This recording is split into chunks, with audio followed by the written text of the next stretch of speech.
Survivor Specialist Phil and Alexa are back with our episode 9/10/ I don't know what CBS is doing to us anymore. Predictions and power rankings. I don't know if there's like an actual official word on what it is. We're going to call it 10 because last week was 2 episodes, and that's what we did with the premiere. Some people are calling it 8. Some people are calling it 9. Some people are calling it 10. So don't get confused. This is for this week's episode. So if you're listening, I'm assuming you know it's for this week anyway. That's my spiel. No, we're giving the predictions for the rest of the season. We're going all the way right now. Oh yeah, Alexa, we didn't talk about that beforehand. We didn't do 3-3-3 last week. Normally we do that at the merge, not 3-3-3, but it'll be like your favorites, your people you think have a shot, and then the people who have no shot. So we're doing that today. So I hope you were ready.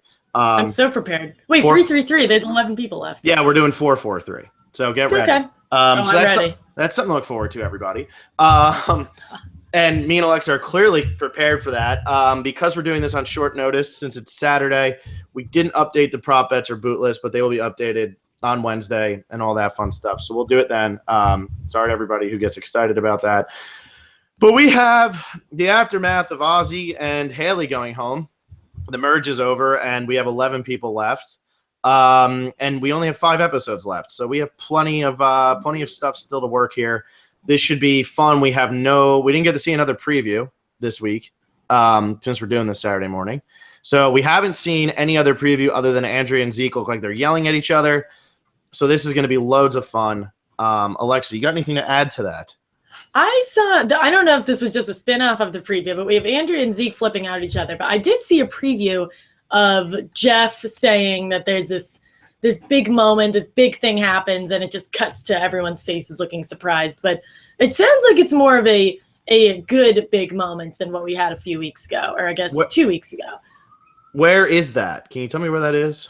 I found it on Reddit, but I don't have. It was an official Survivor preview. I think it might have been on the Survivor Facebook page originally. I can check it out and send it to you. But it was the same clip. See if you can find it and send it to me. Yeah, for sure. It's the same clip of Zeke and Andrea being mad. Or I guess Andrea being mad at Zeke.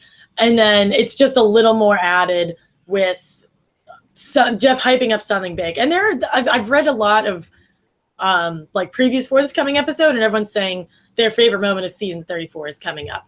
So let's hope Cirie wins immunity, because that's what I can assume is the greatest moment that happens in season 34. But I've been wrong in every single thing I predicted so far, so who knows? I think it's going to be Troyzan sniffing another chicken egg for no reason. We didn't talk about that on our recap, and it really made me mad when I rewatched the episode. I'm like, he sniffs a chicken egg. Why? Why did he smell it? I don't like. What was he expecting to gain from smelling it? And the fact that this chicken flew up to the roof to lay an egg right there. That whole thing was hilarious. There were so many little bits from the past episode that we didn't really talk about that were just so silly. Yeah, we missed out on a couple opportunities there. So people are telling me right now that it's the Survivor CBS on YouTube. This is called preparation here, and I need to watch this because I didn't see it up, and I tried to watch last night and I didn't see it. So if I can find this, bear with me. You know, it's early over here, right? I can have an excuse. I'm on the West Coast. So. This was your idea to do Saturday morning. Was it my idea, Alexa? I mean, it's 1 o'clock my time. I'm ready to rock and roll.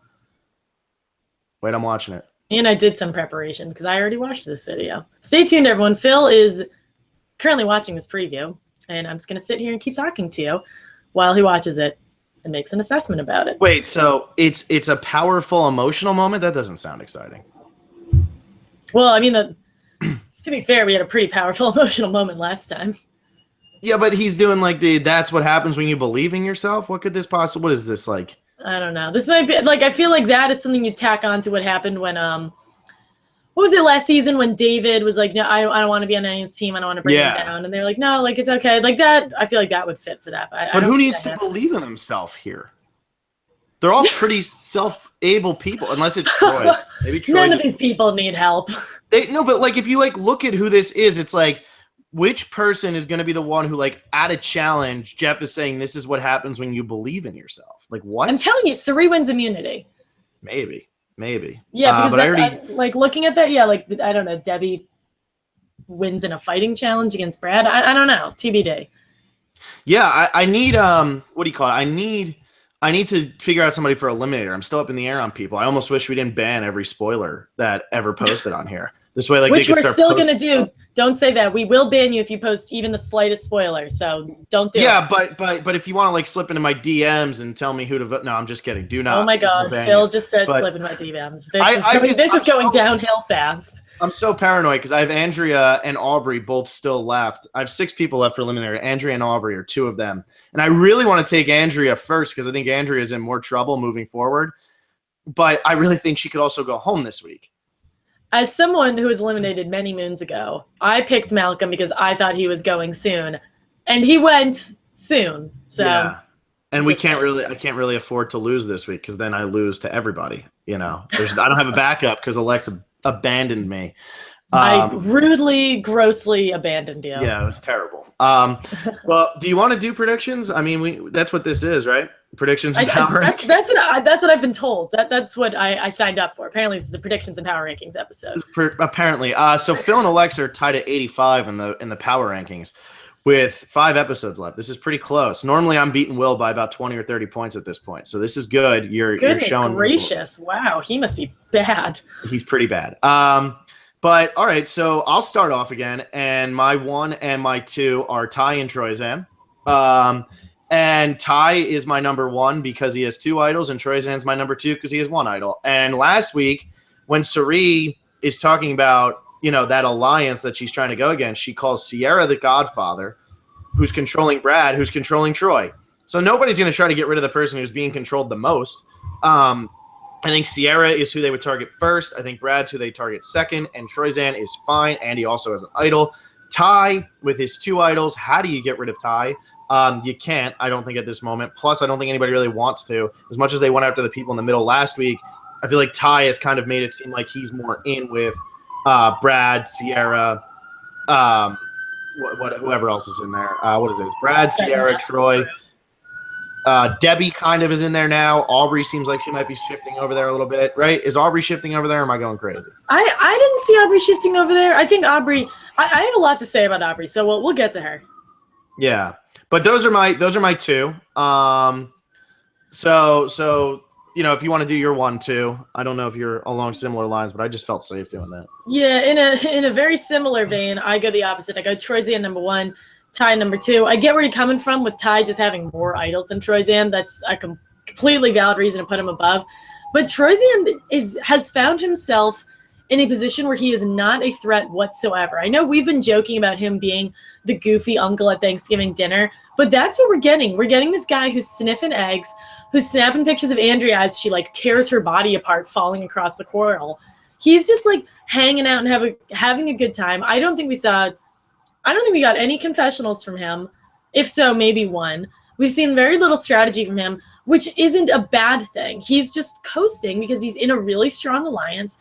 Everyone likes him. Everyone who's been voted out has sang his praises. So he's a very likable person to get along with. He has an idol. He's in a majority alliance. He's perfectly fine. He's not going anywhere. He's not going to be the one that they target if the other alliance has the ability to take one of them out. And then I have Ty at number 2, just for a similar reason. He's solidly in that alliance, and his paranoia is severely toned down. I had him so low earlier on because he was basically telling people that he was just telling people with his actions that he had 2 idols because he was so nervous about everything. And he's finally calmed down in this bigger group, and no one knows that he has his idols. And that's huge for him that no one knows. I'm surprised no one knows yet. No, I agree. And it's kind of crazy because he in his other season, he just kept on telling everybody. So to not have told anybody yet is really good on Ty. Yeah, Troyzan, he didn't have a confessional. And it's funny because, yeah, he is – everybody who exits really likes Troyzan. I don't think he's going to win this season, but it seems like he's a really likable guy that nobody's going to get rid of before the finale, at least. So he's going to be around for a while. We're going to have to start calling him the Green Monster. If anybody's paying attention to Haley's exit interview, she referred to him as the Green Monster, which I think might be going off of what Malcolm might have said earlier in the season about Troyzan. I'm just speculating. So if anybody wants to do their research, it's good fun. I'm telling you. But yeah, Haley also. Oh, go ahead. No, just saying, there's been a whole theme. He stuffed the idol down his pants, and now everyone's rolling with it. And now everybody just loves it. But I will say I was surprised. Haley said that Debbie's explosion at Brad was weird because Debbie and Brad are still tight. And And I buy that Debbie is going back with Brad, going back with Troy, going back with Sierra. I think that side is still coming out on top because once again, Zeke's side is the more fractured of the alliances, and it's kind of Zeke's fault after last week. My number 3, I have Sarah, because although she might be with that Cirie, Michaela, Andrea, I just don't see them targeting Sarah really ever. Sarah is playing a pretty good middle of the road game, and as much as she wants to be the villain, she hasn't really done anything. She keeps on saying, I want to make these big moves, I want to do this and that. She really hasn't done anything, and that's fine. I mean, it's the same boat as Troyzan, where like you're not going to get booted at this point in the game when you're not really doing much, especially when you could. I know I said this last week. It made no sense for Haley or Michaela to be targeted because they could have gone to either side. But I think now that the line has been drawn, Sarah really is in a good position to join whichever alliance she wants to. People are going to laugh at us. I have Sarah at number 3 as well. And this, I wanted to make one comment about Troyzan and kind of about Sarah too.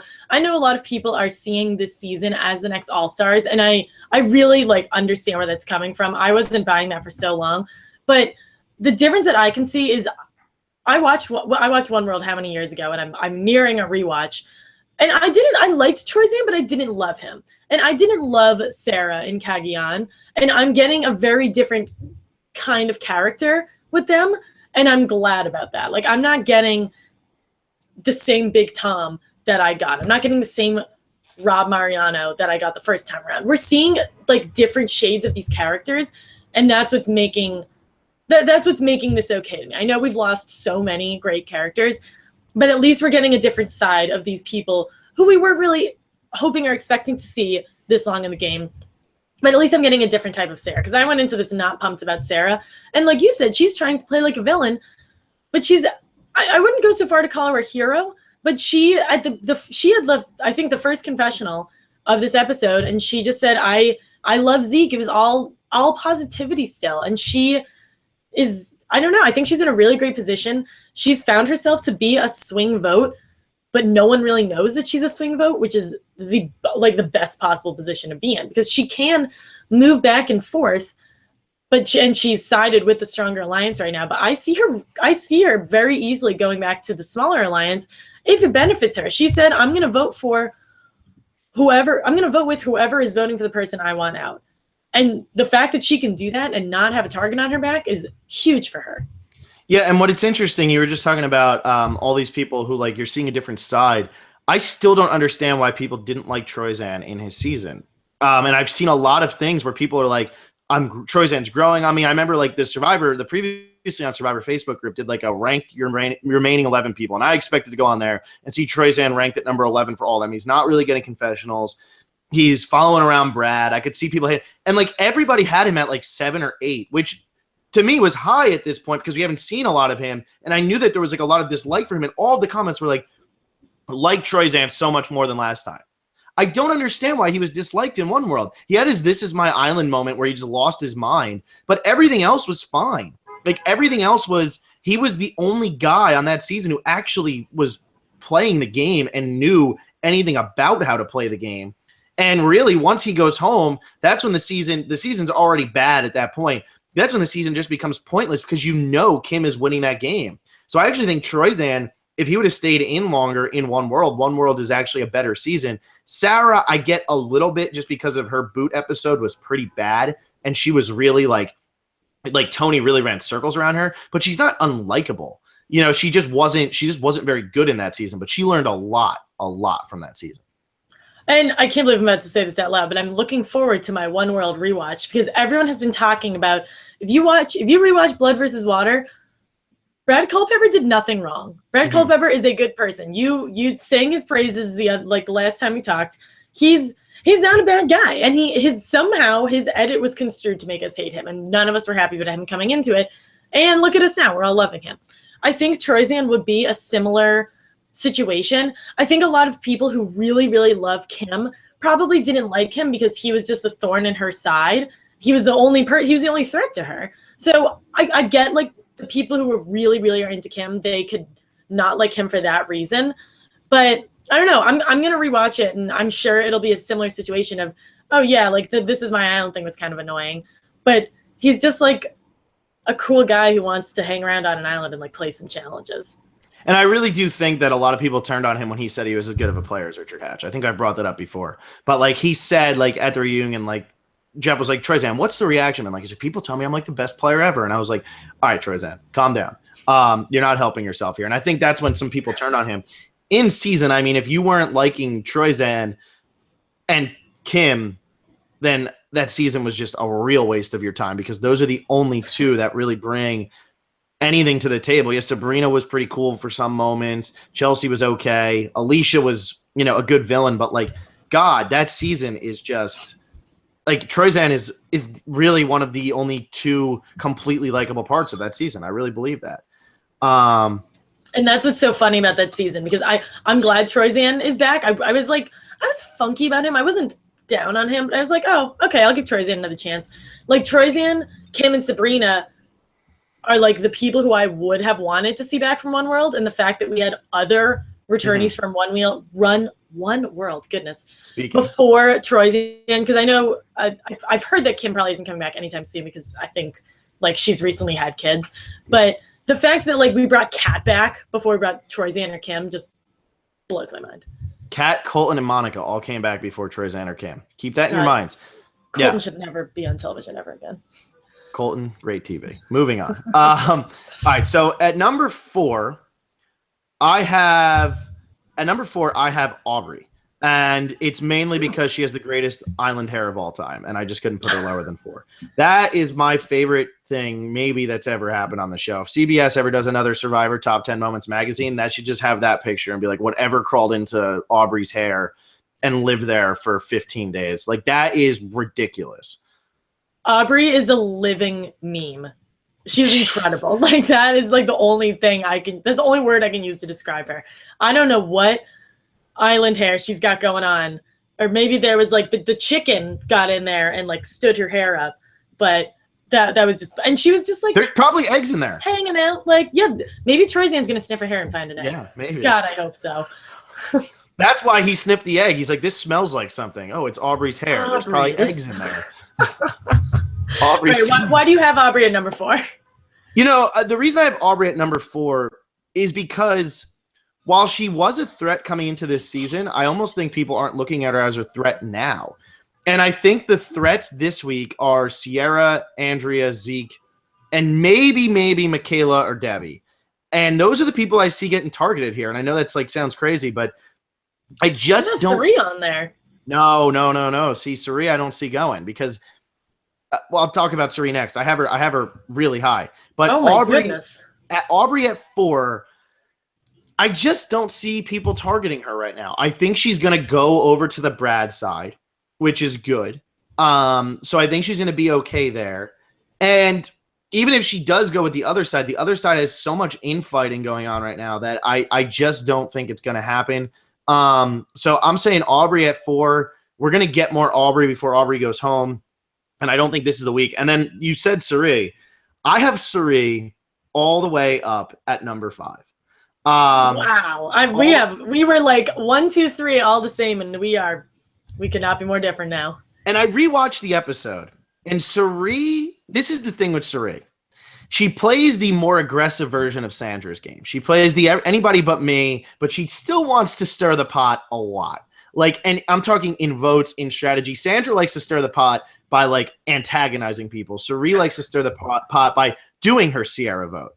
And I really do think Sari is smart enough to say to the other side, guys, Zeke is a disaster. Let's get rid of him. Or, oh, you guys want to get rid of Andrea? All right, cool. Let's get rid of Andrea. I think Sari's jumping ship pretty soon here.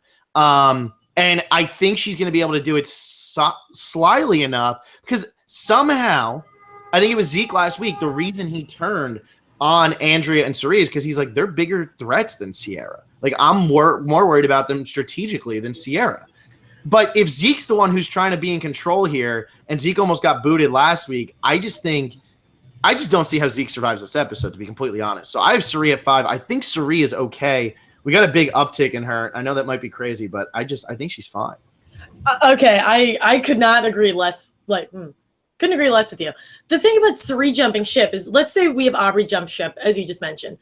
We have Cirie jump ship. Then there is no other alliance. Then it's just that massive alliance, and Aubrey and Cirie are still on the outside. You can't have one big alliance at the merge. But they're fine this week. I don't think so. I have Cirie. I think Zeke or Andrea goes this week. I do not feel good about Cirie because she is a massive threat that now has no alliance because Zeke blew it up. Zeke was more than happy to throw her under the bus. That other alliance knows who Cirie is. We saw Cirie play her game, and she did it subtly, and that was so great of her. But Ozzy's gone. Cirie is nowhere to hide now, and she got such a great episode. She had a fantastic episode, and I read that part of it was because Cirie has the most experience in a merge situation, so she was the storyteller that they wanted. Because in all the craziness, she could understand what was going on because she was the one guiding it. But she doesn't have the power to guide it anymore. She doesn't have the numbers. She doesn't have an Aussie to fall back on. She has no alliance. She's Michaela. But where is Michaela going to get her? Well, no, Michaela is being targeted by a lot of people. Michaela was being targeted at the beginning. It doesn't seem like Michaela. No one brought her up after the Haley vote. She wasn't even mentioned. That turned into the Ozzy Zeke show because Zeke went haywire. But I really think with Michaela, people are trying to target Michaela before Cirie, which is crazy. I think that might still continue. But there was no mention of Michaela after the Haley vote because Cirie calmed her down, whatever happened there. And then Zeke blew up his own game. So I guess that Michaela can thank Zeke for that. But if Michaela is Cirie's only ally, no one, for whatever reason, no one wants to work with Michaela.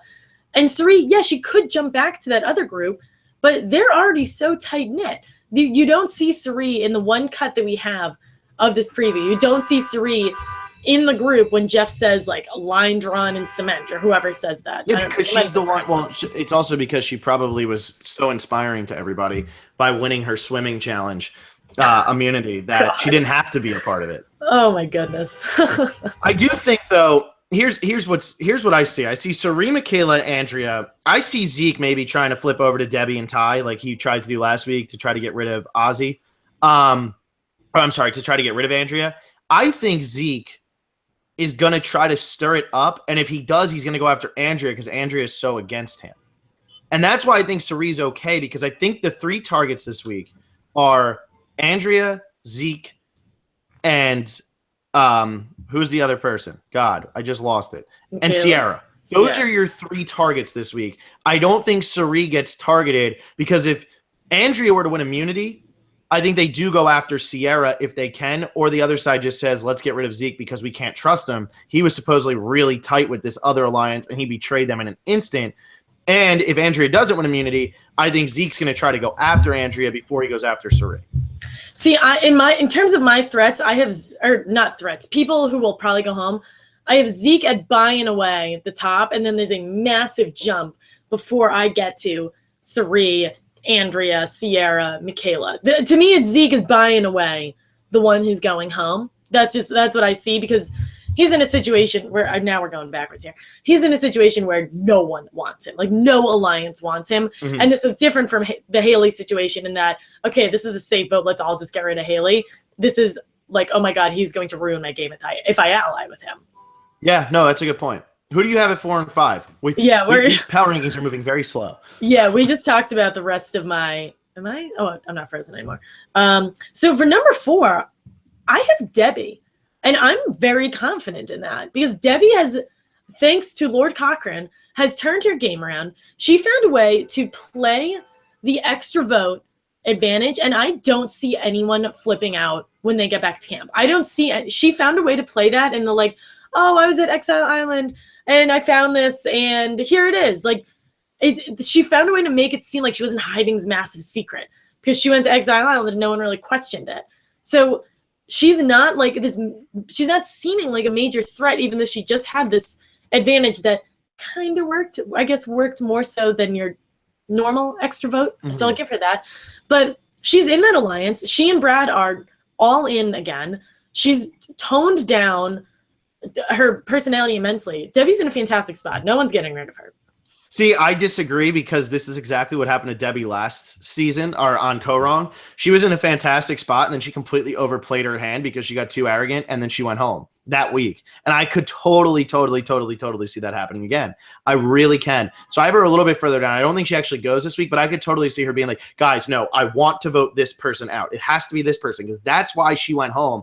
That vote, I think the Debbie vote, I think Aubrey, Michelle, and Julia all voted together in that vote. And those girls were not aligned at that point because Julia was starting to go over to Kyle and Jason.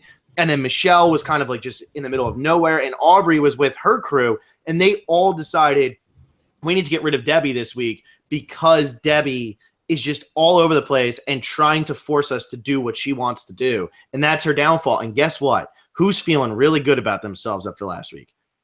Debbie. But Debbie, I think she had some time to see how she played in Co-Wrong. I don't know how much that's affected her game. I really don't. But I think she really did take this conversation with Cochran to heart because she continues to reference it and she continues to bring up the things that he said. And I think she really did listen there and she got her moment. It was her idea to get rid of Ozzy. No one else is talking about Ozzy, so she deserves the pat on the back for that because that was her move. They weren't going to get rid of Ozzy otherwise. And I think she could have said, we're getting rid of Ozzy. This is happening. It's Ozzy. Oh my God, we need to get rid of him. But she was just like, guys, Ozzy. Everyone rolled with it. There was no dictatorship. There was no yelling. There's no nothing. She just knew. She knew Ozzy was a good person to pick, just like how Zeke knew getting rid of Sandra was going to be an easy sell. She knew that people would be down to get rid of Ozzy. That's not her that's her subtly taking control, and that's very different from the control that she tried to take in Co-Wrong. Her downfall would be if she continues to try to do that every week, but I think she knows that she's in this rock-solid alliance. She knows that Brad is at the top of this alliance because she was the one who was flipping out at him a couple weeks ago. I think she knows where she stands here for this week. I think she's very safe for this week, and that's why I have her so far. Who do you have at 5? 5, I have Brad. I have Brad. I have Brad at 6, so not far behind. Yeah, I get my 4 through 7. 5 through 7. I was a little unsure of because now there's only 11 people left. There's not that many. I go Brad at number 5, and he is still the face of that alliance, but not so much because this was Sierra's episode. Sierra was the one calling the shots. She got the episode title. She had a lot going on, and we did not get much from Brad whatsoever. And he had his moment where he gave up the merge feast, but no one's really targeting him. Zeke mentioned when Brad gave it up, oh yeah, this is something to keep an eye on. But I don't see Brad going home. I think he's in a really safe position. No one's targeting him, even though he is the face of that alliance. And with Sierra calling the shots, she's going to be the one that they gun for first before him. I think we're looking at a downfall of Sierra, which actually leads to we're looking at a downfall for Sierra at some point. I don't know if it's coming this week. I don't know if it's coming next week, but there's going to be a downfall to Sierra because she's getting kind of arrogant in her ways. And I think it's great. I think it's fun. I'm fine with it. I don't have a problem with how Sierra's playing this game right now. But to put yourself at the top of an alliance, if she goes out, I don't necessarily think Brad or Troyzan are in that bad of a spot. So I'm waiting for the downfall of Sierra. It's coming, and the only way I worry for Brad this week, I have him at 6. The only way I worry for Brad this week is if Sierra wins immunity and they go after Brad. But I don't think that'll happen. I think there's other people that everybody wants to get out. I think that side of Andrea, Michaela, Sari, maybe even Sarah, if it comes to it, they're getting rid of Zeke. Even if Sierra wins immunity, they're getting rid of Zeke before they get rid of Brad. Absolutely. I have no confidence in Zeke this week whatsoever. You've done your 5. Who do you have at 6? I have Brad at 6. Oh, you have Brad at 6. Okay. Yep. My 6, I have Aubrey, and I saw we've already kind of spoken about Aubrey. She's just no threat to the big alliance. I actually haven't rewatched the episode in full yet, so I don't know where you saw that she could flip over to the big alliance. I don't know if there was an actual quote, but I could see that just because she doesn't love Michaela. She doesn't have much of a relationship with Andrea or Zeke. She hasn't spent any time with them or Sari for that matter. So I think Aubrey's in such an odd position. And then I saw a secret scene where she was just talking about how difficult the game is, sort of a similar conversation to what her tribe had after they lost the pizza reward. Just how difficult this game is and how hard it is for her. And this is a very different style than how she played in Korong because all of her allies get voted out. She kind of has no one. And we've been waiting for Aubrey to get bigger. And I think Aubrey just hasn't been able to find her footing. And she doesn't look like she's having as much fun out there. And I want her to because I love Aubrey. And I think Aubrey is such a good player and such a fun player to watch. But everything that we've enjoyed about her has been like subtle, funny things that she says that overall are like a negative thing because she's lost all of her allies and she hasn't been able to find her footing. And that's the thing with this season. Whoever wins this isn't necessarily going to be a good player. They're just going to be good at navigating. And I think like Aubrey is just trying to navigate the storm of this. And like Suri is trying to navigate it, but controlled a little bit more. But like right now, if you think about it, Sierra is the one who's in control. She might not be that good of a Survivor player, but she is in control. And all these other people who are on the wrong side of the numbers are just trying to navigate as long as they can until they can find their moment to strike. Yeah. It's a weird one. It's a really weird season. And it's unfortunate that like this is how Aubrey's game is going because I think I was so excited to see her. And I'm like impressed with how well she's navigated. That's the perfect word. But I feel bad because I think she knows how to play this game and she knows how to get there. But it just seems like a lot of these players don't have interest in changing their games. I can't believe I just said changing their games. Yeah, stop saying I'm like, and I didn't mean it that way, but it's just like, okay, there's this alliance and it's going to happen. And that's that. And we're not going to do anything else. It's odd. I can't really put to words what it is about these alliances, but I just see Aubrey floating around until that big alliance has to turn on someone and they get rid of Aubrey because she's not super close in that alliance. That's what I fear is what we're going to see of her. I think the next two boots are Zeke and Andrea based on just the way this is going. I feel like they are going to argue with each other and get each other out of this game. And I think like somebody like Suri could then be in trouble. Michaela could then be in trouble. But I do think you're right. Like Aubrey has a really good chance to just kind of scoot through. At my 7, I have Michaela because, like you said, her name didn't come up. So I do think that even though that first boot, it was like Michaela or Haley, Suri really stuck her neck out for Michaela. And now Suri has a number 2. And that's really important to find in this game, especially when things are changing as quickly as they are. Because here you have Zeke and Andrea thinking they're a 1 and 2. And then Zeke betrays Andrea. Suri and Michaela aren't going to betray each other. I don't think Michaela's confident enough to betray Suri. And I think Suri is in a position where she knows she needs Michaela to get to the end because Michaela has Suri's best interest in mind. And it's crazy, crazy, crazy stuff when I'm rewatching that episode to see Ozzy and Suri actively working together. Like, it's great to watch. And it's a shame that Zeke got too excited too fast because, man, that would have been awesome to have Ozzy and Suri continue to work together because I really think they could have, and I think they both knew the only way they were getting to the end was if they worked together.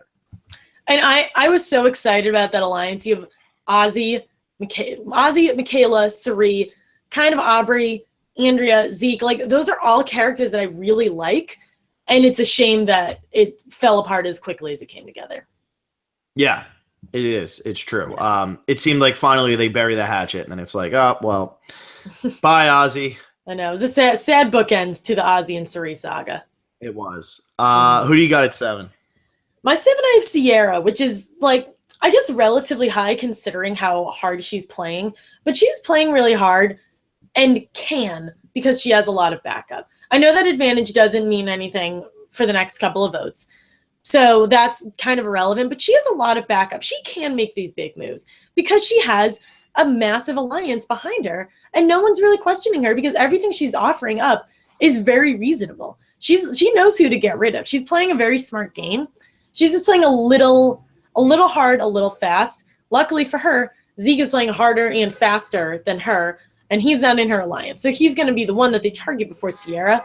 My fear for her is that if this minority alliance does find an idol or does find a chink in their armor, Sierra will be the one that they target because she's not the immediate face, but she's doing a lot of the work. And if you take Sierra out, that doesn't crumble the alliance, but that is a massive blow to them. Yeah, and the crazy thing with Sierra is right now, even though she's in the power position, she has no protection. She doesn't have an idol. She doesn't have an extra vote. She has no advantage in this game. She just has an alliance. So Ty could give her an idol again, but I don't think Ty would do that now. I don't think Ty needs to do that now. I think Ty's in a fine position. Maybe he does that a little bit down the line, but if Sierra goes tonight, I think Ty says to himself, I'm okay. I still have Debbie, Brad. You know, he can work with anybody. Ty can work with anybody. And I think that's why Ty won't give up his idol to Sierra again, whereas, you know, he might give it up to Brad further down the line, but he's not giving him up this week. And if Sierra does get targeted, she has no way of protecting herself. That's true. She has no external factor. And yes, she does have just an alliance, like you said. But a lot of these people don't have allies. Everyone below Sierra is from this fractured alliance because they have no backup. At least Sierra has some backup, and that's why I can rank her pretty much right down the middle. I guess like lower to the middle. Yeah. My number 8 is where I finally have Debbie. Like I said about Debbie already, like I don't think she goes this week, but this is how Debbie played last time.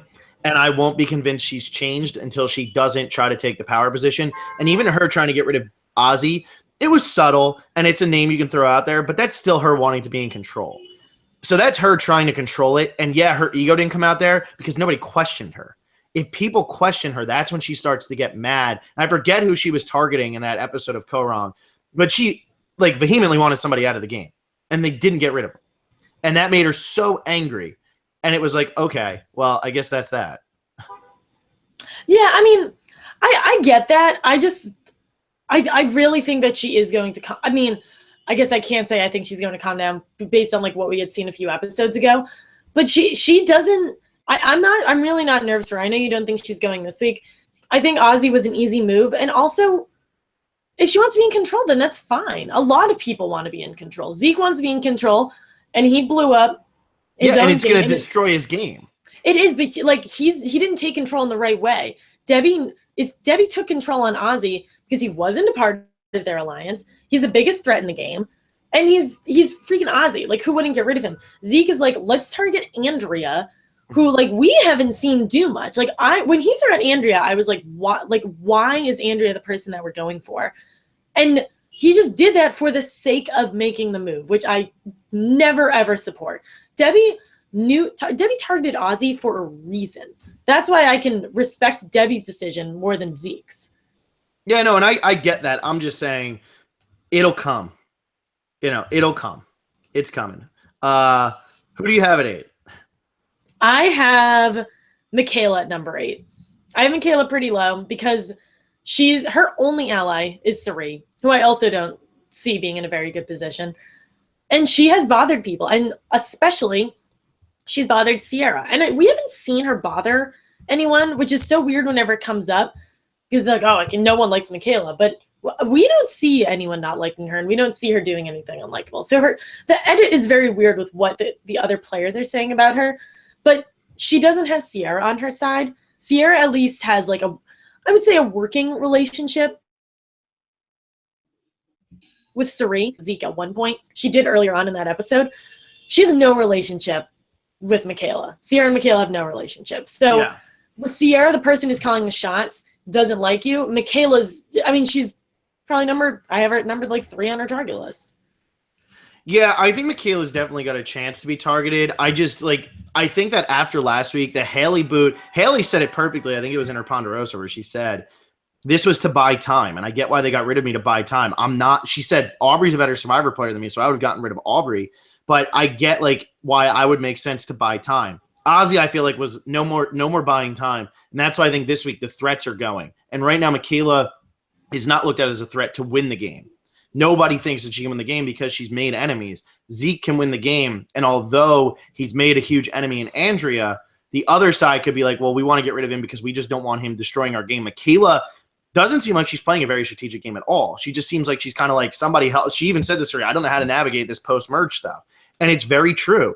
And I think that's a very self-aware moment for her. And I think that's why she's going to come off the chopping block a little bit here as opposed to Zeke, who I think is doomed. Yeah, Zeke is absolutely doomed. I hope that for Michaela, and I think we are getting some form of growth edit for her, especially with the conversation that she had with Sari. I don't think she's going home. I just think it's going to take a lot for her to not be in a position where she could go home. Yeah, no, that's true. That's true. Mm-hmm. 9, I have Sierra. We've talked a lot about Sierra, but I have her there because if the one side somehow gets control, that's who they're targeting. Yeah, I totally get that. You want to finish off and I'll follow?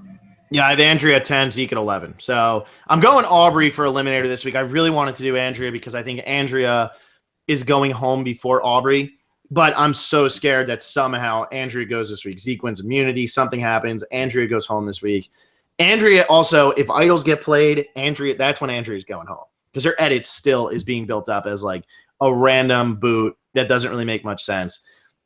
So I am really worried for Andrea for the rest of this game. I just can't bring myself to take her, even though I only have 6 people left. I got to take Aubrey here and just hope that things become a little bit clearer and there's a really predictable boot on the horizon because I can't lose to, 8 people at this point and beat myself up for taking Andrea.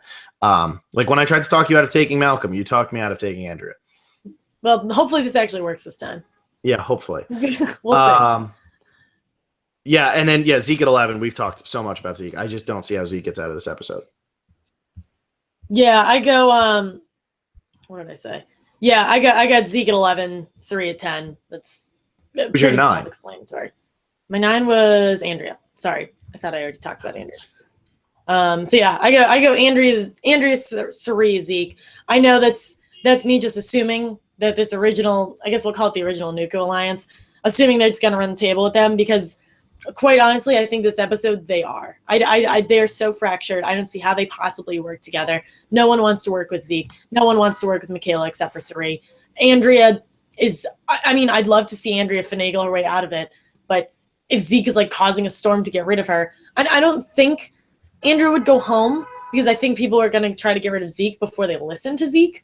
But I'm not feeling great about her, and Zeke's at the bottom for obvious reasons. Yeah. All right, Alexa, since we don't have the updated boot list and stuff, let's do the 4-4-3 here so that we can avoid all questions also of who do you think has the best chance to win. And this is just going to be explaining it. So pretty much you have to do 4 too. So even if you only think 3 people can win, just put a 4th person there. 4 people who you think can win, 4 people who you think like might have a chance, but not really. And then your 3 people who are just absolutely screwed. And this is good because it lets everybody know exactly where we're sitting right now. And yes, you have to come up with your own. I'm not letting you just copy mine and say, yeah, it's a good point. I would never copy yours. Just saying. So I'll go out right now. And I think the favorite to win right now is either Brad or Sierra. I think one of those two. I just feel like Sierra's probably going to have a downfall. But I think right now it's being set up where that alliance was formed so early. Some would say pregame. That I think that's going to be – those are our top 2. Right now. Yeah, I agree with that. I'm sorry. I'm trying to. You agreed with me. Okay, well, let me talk. Because I'm looking at my list right now and I'm trying to decide where to put the 4. I'm going to put my 4 in like definitely can win. Is that allowed? Can I do that? That's what you're supposed to do. Yeah. Oh, okay. I didn't know if the 4 had to be in like the absolutely cannot or in the middle ground. So it's my first. Well, it has to be like definitely can win, middle ground, and then definitely can't. Oh okay. No! Oh, you're going to. Yeah, no. The 3 is in your bottom. Okay. Like the 3 people who don't have a chance. Cool. My definitely can are Sierra, Brad, Sarah, and Sari. I'm like on the same boat as you with that. Because I think Sari, if she gets there, it's a lock. And the way she was edited last night, it felt like an overkill of what actually happened with Michelle and Korong, where she didn't go to a tribal. And then she finally hits the merge, has to go to a tribal, and like they hit us over the head with what was going to happen with Sari here. So I think if Sari gets to the end, she definitely 100% of the time wins this game. And then I would say Sarah as well, just because she's positioned herself solidly. But I still think Brad or Sierra has a better chance to win than Sarah, just because they've kind of been running it the whole time. Whereas Sarah might get to that final 3, sit down, and people might be like, you were just wishy-washy the whole time. We don't trust you at all. We don't want to vote for you. At least they stuck to their guns the entire game. And yeah, so I would say Sari has the 3rd best chance to win, and then Sarah is 4. Yeah, I would do that. Who do you have Brad at number 1 and Sierra at number 2? I would say Brad 1, Sierra 2. Yeah, I have them kind of like a same difference, 1 and 2. Yeah, the only reason I give Brad the edge is because the edit has really played up like Sierra's so cocky. That never works. Right. So then, go ahead. Well, in the middle, if you want to go with 2 of yours first or something, I mean, I don't know. Okay, so I'm trying to just count correctly. We have 4 in the middle, and then it's only 3 at the end. Okay, cool. For my, I have my 4. I would say I have Troy at number 4, at, I guess, number 1 of the middle. So 5, I go Troy, Aubrey, Andrea, Michaela, I think. Okay. See, I would disagree with that. I would say my 5 would probably be Aubrey, because I just think Aubrey has a better chance if she hits the end of actually explaining her game to people. I think Troy has a chance to win, but I don't think he's allowed to sit there next to Brad or Sierra. So I would say Troy, he can win, but I'd put him probably more like 7 or 8. Because if he gets to the end and he's sitting next to Brad, what's his argument to be like, I deserve to win more than this guy? I just don't see it. Same with Sierra, because Sari already called them the Godfather. So how is Troy going to pull out? Yeah, he's really likable, but Brad's a likable guy too. People are saying a lot of good things about Brad. Yeah, I get where you're coming from, but just I'm going to read into the edit a little bit. Troysian doesn't have a winner's edit. We talked about that. But Aubrey is not getting a final tribal council edit to me. Troysian, at least, Troysian, we got some beginning stuff. Kind of I don't want to compare him to Ken. We got a lot of Ken early on pre-merge in Millennials vs. Gen X. And I'd say we got a fairly positive Troysian pre-merge, because he was in the minority in that alliance, and you see Sarah reaching out to him. He gets an idol all on his own at a challenge. He has a story there. He just has to be able to continue that story in the merge now, which he might be able to do. Aubrey, yes, she can articulate very well, but I don't know what selling points she will have other than, bless you, yeah, that was probably loud for everybody listening on headphones. Yeah, that was louder than the sirens. That was something. Oh gosh, Aubrey, I think Aubrey could articulate why she could win better than Troysian, but I guess we haven't seen what Aubrey can do yet. So I don't know what her pitch would be when she gets there. I'm reading the comment now, and I think it's who just said it. Mary Duda just said Aubrey would say I played like Michelle, and I'm the beauty underdog. God, I hope so. So, but I just think Aubrey is in a better position. I think your 4 at the beginning are the ones who can win, and then I put Aubrey at 5 because I think that, like I said, she's navigating. And I think for her to navigate this game and get to the end, she'd have a really good case for guys, I was on a tribe where they voted out my closest ally, and Michaela was sipping tea while it was happening. Guys, I was on the tribe that lost the first 2 challenges. I could not form an alliance with anybody. 6, actually, and speaking of people who cannot articulate, my number 6 is Ty. And it is because right now, the way Ty, he's had confessionals in every episode, which is going to happen because it's Ty. He's getting really played up, but he's getting a really big hero edit this time. Whereas last time you got the hero that turned into the wishy-washy guy that turned into just the likable fan favorite. This time, everything he's done, people have commended him for. Andrea, he's just a really good guy. I'm not surprised he would step out at all for this. And then he plays the idol for Sierra, and he can make that argument if he sits down next to Sierra and Brad at the end. I had to play the idol for them. I had to make sure they would not be here if I didn't play the idol. And he's got 2 idols coming down the line. If he plays them correctly, it's going to be a really hard argument when he gets to the end this time to say, man, he didn't deserve this, because he's not making enemies and being so crazy and all over the place as he was the first time. I just fear that he will have a similar situation that he didn't go wrong and that he won't be able to sell it correctly. That's totally my only fear. And he is playing a better game. I'm not loving the game he's playing, but it's definitely better than Ko-Rong. But he started getting wishy-washy around right now.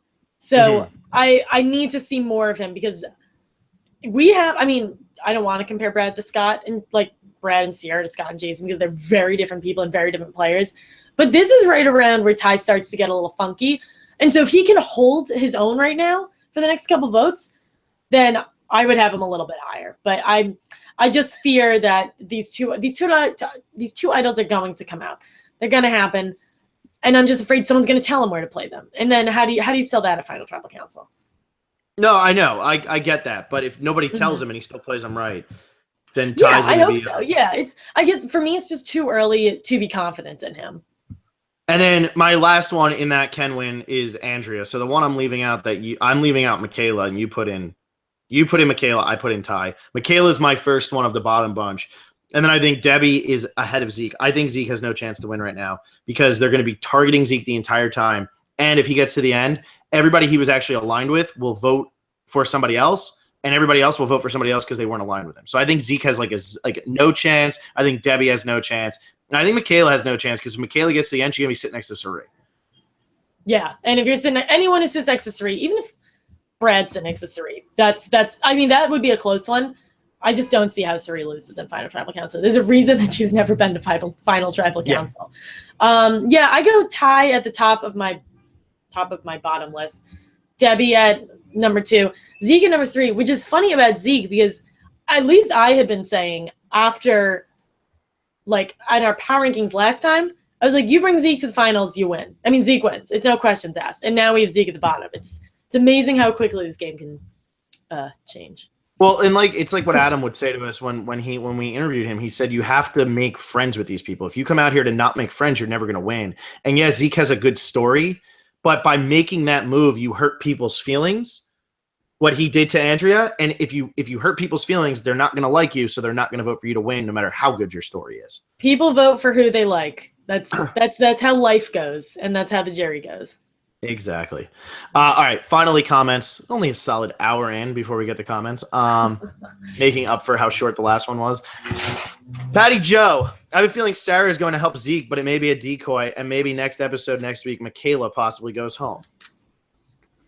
For some reason, that reminded me. Did anyone see Hannah's tweet where she photoshopped herself into a conversation between Sarah and Zeke? And it actually looked like relatively accurate. So Sarah is bringing in Hannah to help out Zeke because he needs some help. I don't know if she'll work with him. I think she said that she's in the camp of the person I want to go home. I'm just going to vote with the group that wants that person gone. Mm-hmm. But I think the Zeke thing is kind of a lost cause. Yeah. It's very interesting how Sarah's playing this game right now because she is using to her advantage that she's not a target so well by just being like, I'm just going to vote with whoever, like, I want that person gone. I'll vote with the other side. That's fine. But like, if she was a threat, if she was Sari, nobody would let her get away with that. Oh, but because she's Sarah, she gets away with it. Yeah. And she's able to use that to her advantage. The fact that she isn't like one of the players that everyone's afraid of. Yeah. We have Sam Shaffy. Based on one of Zeke's secret scenes, I have a theory that Sarah's vote for Ozzy was actually a vote to save Zeke. If this is the case, Sarah may not be with Brad's side 100%. Do you think that there's any possibility that Sarah and Zeke can rejoin with the alliance of Andrea, Sari, Aubrey, Michaela to get a majority of 6, or is that group too fractured to get back together? I mean, I think Sarah could go there. I don't think Zeke could go back there. Yeah, I don't think they would ever trust Zeke again. I don't think Andrea ever trusts Zeke again. Yeah, I don't think Sarah is all in on the Nuku Alliance. I think she's going to hop around a bit. Which is fine. I think Sarah's ready to jump around, but I also think Aubrey's ready to jump around. And I think that side just doesn't have enough to ever get 6. The most they can get is 5, I feel like. Because I don't think Debbie's going back to that. Yeah, for sure. Gamer Girl, why are people hating on Debbie after that episode? Her meltdown was 2 to 3 episodes ago. I love Debbie. I think I've made that very clear. Yeah, I think they were also hating on Sierra. It's like they don't like when people get into the position of voting out their favorite. That's why. Yeah, that's true. I think Debbie had a great episode. You mentioned that too. I think she played a really good episode. I think it just doesn't help that like MVP, LVP votes because I normally do that Sunday mornings. But that's true. They also when one person says let's get rid of Ozzy and everyone loves Ozzy, like no one's gonna be happy with the person who decides to get rid of them. And it just so happens that it's Debbie. Of course, no one's going to be happy. Let's see. Gamer Girl, when do you think Ty's and Troyzan's idols will come into play? And will they waste them? I could see Troyzan not needing to use his idol. Troyzan I think Troyzan may never use his idol unless they try to get somebody out and they specifically, maybe him and Brad say we need to get rid of Sierra, but nobody else is down to make that vote at some point later in the game, and it's 4-2. And Troy says, screw it, I'm making sure Sierra goes home tonight, and plays his idol on whoever else is getting the votes or something like that. Like, that's the only way I could see him. Ty's going to have to use his somewhere down the line, and Ty, I think, also likes to use his. They'll come into effect. I just don't see it happening this week. Yeah, I think ties will come into effect more when they whittle down like a couple of like when they get rid of Zeke and when they're stuck with just their big alliance. I think that's when Ty's going to start throwing out his idols. Yeah. And then we have Gamer Girl one last time. Who is Zeke's new David? And I think that's an easy Andrea. Like, obviously Andrea. Yeah. I just don't know why. I don't know where Andrea came from. Not where, but like why he chose Andrea to be the one to attack. I don't get it either. I'm really not sure. Giovanni Rihanna, why is Sari wearing Andrea's shirt? Oh, this is the important question. Gosh, I don't notice these things. You need to pay attention, Alexa. God. But did you notice that? I did, actually, on the second watch, because she's wearing Andrea wears like the flannel, and Sari's wearing a flannel, and I'm like, that doesn't look like something Sari should be wearing. Oh, that's a good point. And Sari had some like super cool sneakers too that I've never noticed either. Yeah, Sari's dope. Giovanni Oriana, Troyzan hasn't spoken much in these 2 hours. Is he more visible than Natalie White? Is he a more visible Natalie White? That's what he's asking. So I still think Troyzan can win. We just said that. We both put him in the can possibly win category. He's more visible. It's just I don't know why his story hasn't picked up at all. You gotta remember, Natalie at the merge, that's when she got rid of Eric. That was her big move. And we actually got to see that was her big move. After that, it was nothing. Again. But you got to see her one big move. When is Troyzan's move coming? And Sari calling him the follower of Sierra and Brad puts him in a really bad spot. Yeah, and Sari has been the person who's like Sari has been the only person who's made the quote unquote negative comments about Troyzan. So maybe we get a Troyzan Sari face off. Maybe that's what they're setting us up for. Yeah, I mean that could definitely happen. And I also heard what was it? Haley in her exit said, I'm voting for whoever played the best game this time. Troyzan's not playing the best game, so Haley's not voting for Troyzan no matter who he sits next to. Ozzy is probably going to think along the same lines of like, I want to vote for the person who deserves to win. Didn't he vote? Yeah. So once again, there's another vote not for Troyzan. And then if you have Sari on that, Jerry, there's no way Sari's voting for Troyzan. So they all like Troyzan, but Troyzan's not playing the best game. Yeah, he's one of those he's the likable uncle, but they're not loving the game that he's playing. Exactly. We have. So I guess Giovanni Rihanna says, are you going to listen to Natalie Anderson's interview on RHAP? Yeah, that's happening today. Is that happening right now? I know that's happening very soon. Yeah, I think, I feel like I've already seen some clips of it. That might just be like a preview, though. I'm totally going to listen to it. I love Natalie Anderson. Yeah, I'll listen to it for sure. T-Rex, I heard a rumor that another second chance vote may happen. If so, who would you like to see on it? That's for another time. We've done this for like an hour already, but I don't know when that's happening because it's not going to be one of the next 2 seasons. Yeah, they've said that those are going to be all newbie seasons. I love the idea of a second chance. I love the voting. I love bringing back people who, especially, we brought back, Jeff Farner. We brought back people from these older seasons. We brought back PG, and not that China's particularly old. Kelly Wigglesworth, the original. So that's what I love about that. It really, they really cast that well because we pick them.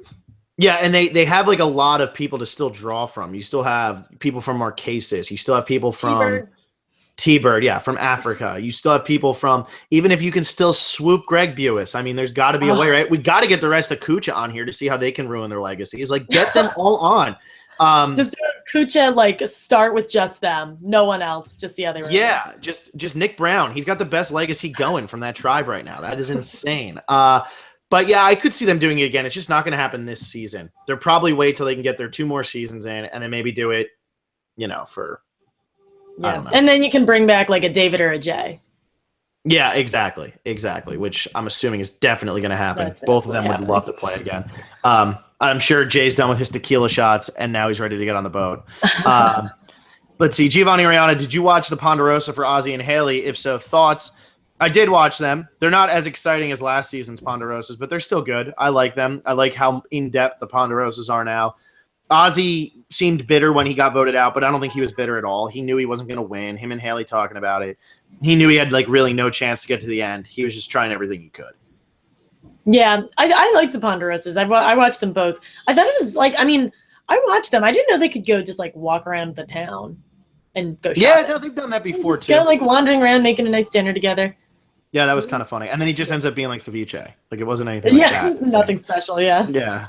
But Haley was pumped. Haley also got taught how to do handshakes by Ozzy. So that was exciting. Haley made something cool that looked like art. I mean, so there's a lot going on. Yeah, I'm cool with it.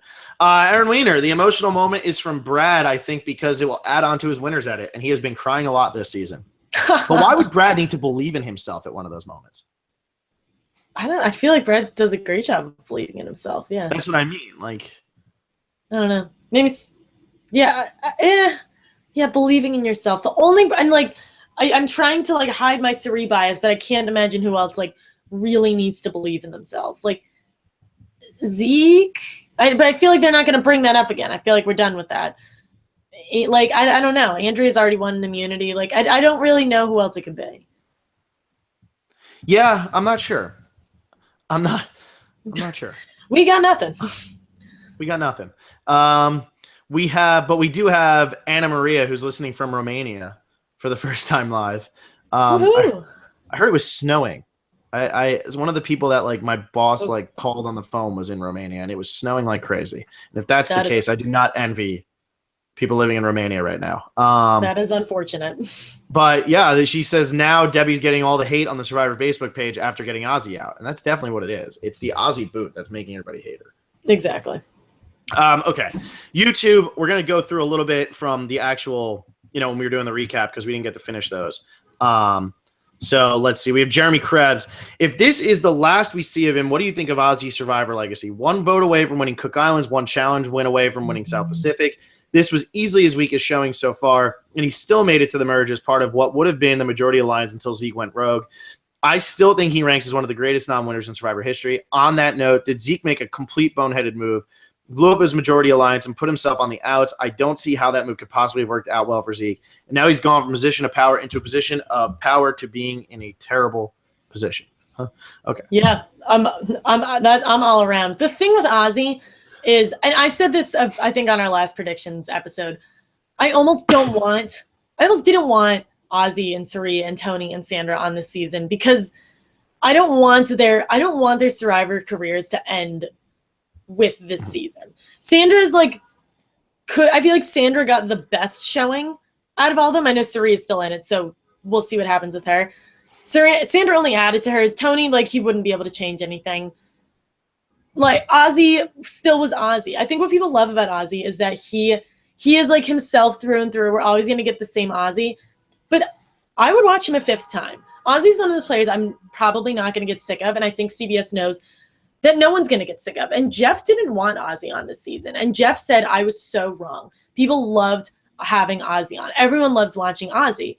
And I hope it doesn't end with this because I think he's one of the greatest players ever. And he's going to come back. He is, when you think of Survivor, you think of Ozzy. Yeah, he's played 128 days.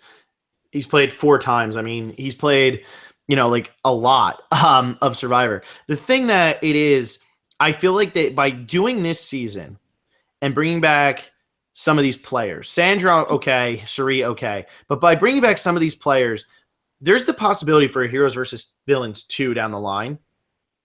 And maybe you don't bring back a single player from the original Heroes versus Villains cast, which makes sense because you don't want to just have them playing the same game.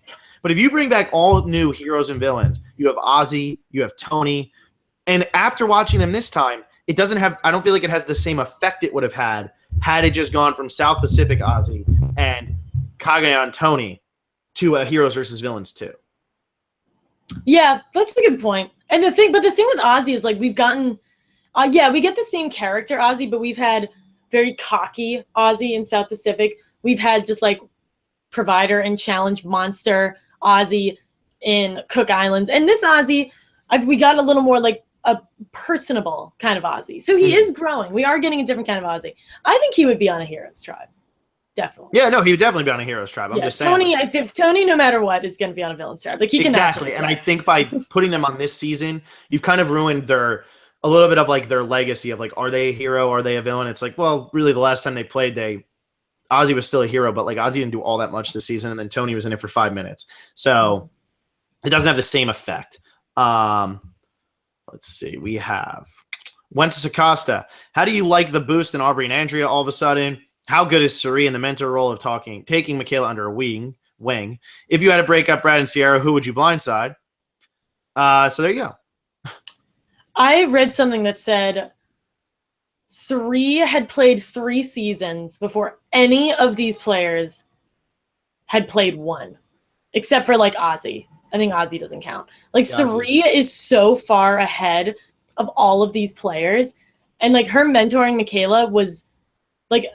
It's like what, and she even said, I see myself in her because I was like Michaela when I was at that age. That's not something you see very often, and that speaks about the longevity of this show. That Suri was on our TVs on the 12th season of Survivor, and now she's here on the 34th season, still crushing it, and like bestowing her wisdom upon someone else. It's incredible. Yeah, no, I totally agree, and I thought that was really good. I thought that was great what she said to Michaela.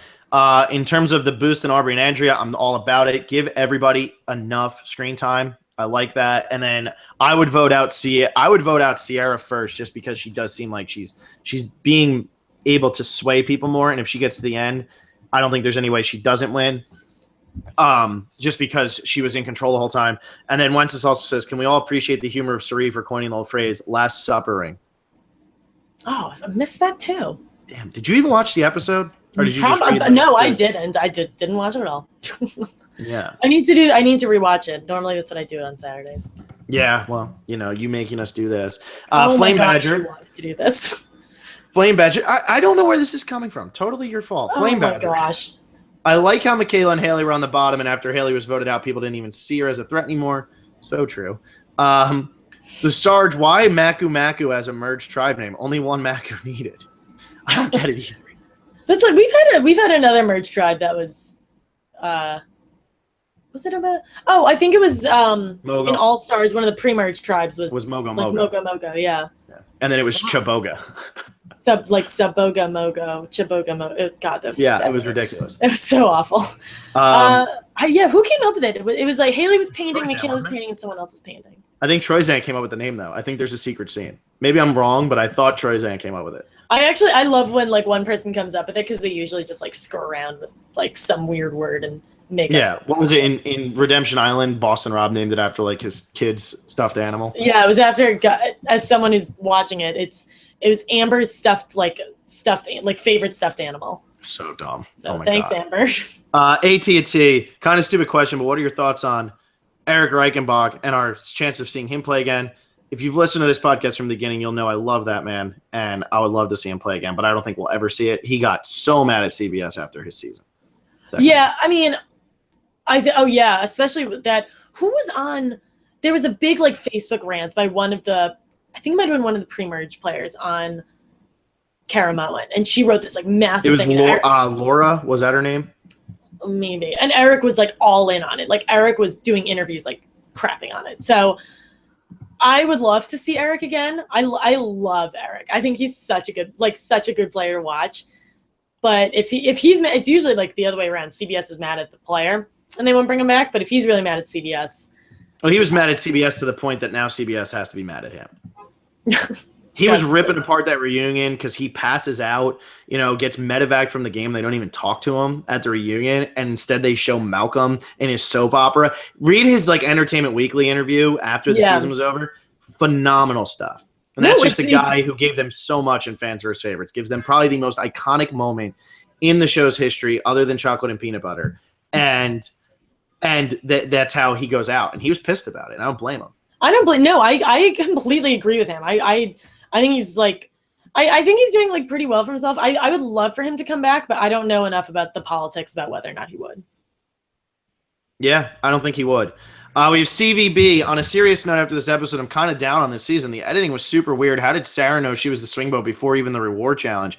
Seems to me they keep showing people saying they want to target a certain person, but no reasoning behind it. Andrea and especially Sierra are getting seriously on my nerves, as is a lot of this cast slowly.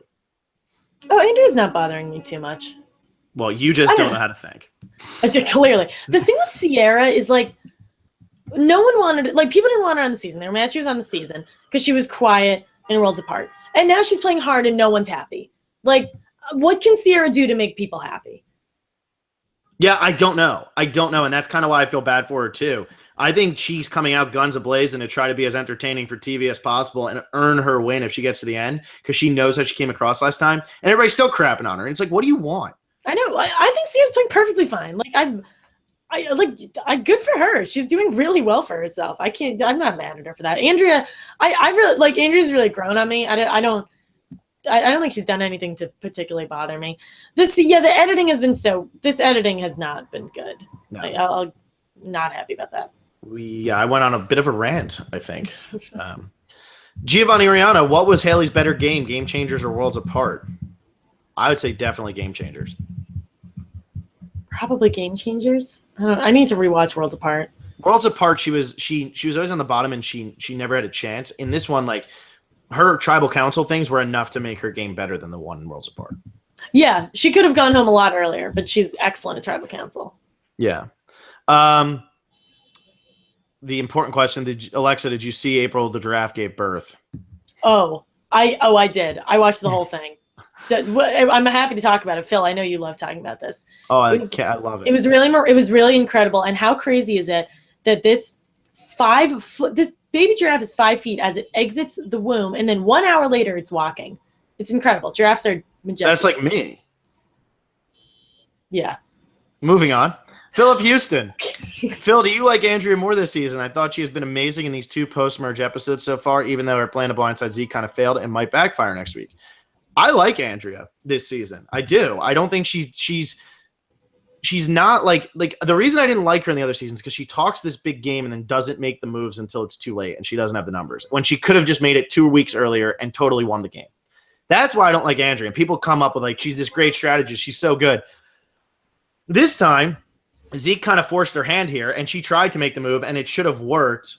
But everybody got word of it, and that's the reason it didn't. And Debbie saying Ozzy is the reason it didn't. If Debbie doesn't say Ozzy, Zeke goes home, and Andrea finally makes the move to get rid of somebody.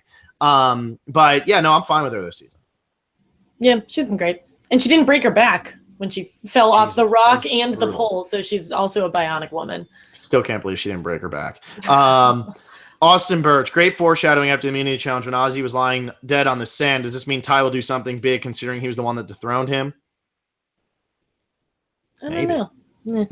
Maybe he'll just win out every single challenge. Yeah, maybe.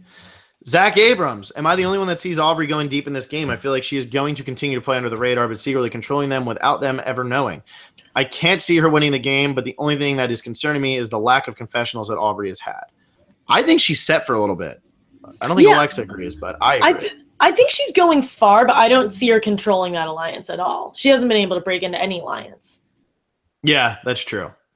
That's true. So it's hard. She just doesn't seem like she's made the relationships. It's kind of like with Haley. Like it just doesn't seem like she's made the relationships. Yeah.